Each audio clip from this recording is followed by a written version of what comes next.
മദ്രാസ് റെജിമെന്റിൽ നിന്നും വിരമിച്ച വിമുക്ത ഭടന്മാരുടെ അഖിലേന്ത്യാ കുടുംബസംഗമം 14-15 തീയതികളിൽ നടക്കും.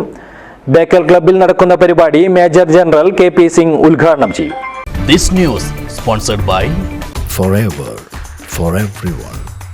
Shobhika Weddings, Big Mall, Kanjangad, Kozhikode, Koilandi and Kutyadi.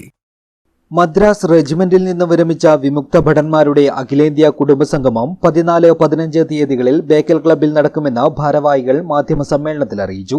ഏതാണ്ട് 1100ഓളം സൈനികരും അവരുടെ ഭാര്യമാരും ചേർന്ന് 1100ഓളം ആൾക്കാർ ഈ ഒരു സംഭവത്തിൽ പങ്കെടുക്കുന്നുണ്ട്. 1962, 65, 1971 യുദ്ധത്തിൽ പങ്കെടുത്ത ആൾക്കാരും അതുപോലെ ബാർബഡോസ് ആയിട്ടുള്ള വീർനാരിസ്, നമ്മളത് വീർനാരിസ് നടക്കുന്നത് ബാർബഡോസിൽ, അവർ ഈ പ്രോഗ്രാമിൽ സംബന്ധിക്കുന്നുണ്ട്. ഇത് ഡിസംബർ 14-15 തീയതികളിലായിട്ട് ബേക്കൽ ക്ലബിലാണ് ഈ പ്രോഗ്രാം ഞങ്ങൾ അറേഞ്ച് ചെയ്തിരിക്കുന്നത്. 14 വൈകിട്ട് 6 മണിക്ക് സാംസ്കാരിക സമ്മേളനം നടക്കും. 15 രാവിലെ ഓണററി ക്യാപ്റ്റൻ V. മുകുന്ദന്റെ അധ്യക്ഷതയിൽ മേജർ ജനറൽ KP സിംഗ് പരിപാടി ഉദ്ഘാടനം ചെയ്യും. President John Mathew, secretary P. Sasidharan Nair, Chandrasekharan തുടങ്ങിയവർ മാധ്യമ സമ്മേളനത്തിൽ സംബന്ധിച്ചു. News bureau, Kanhangad.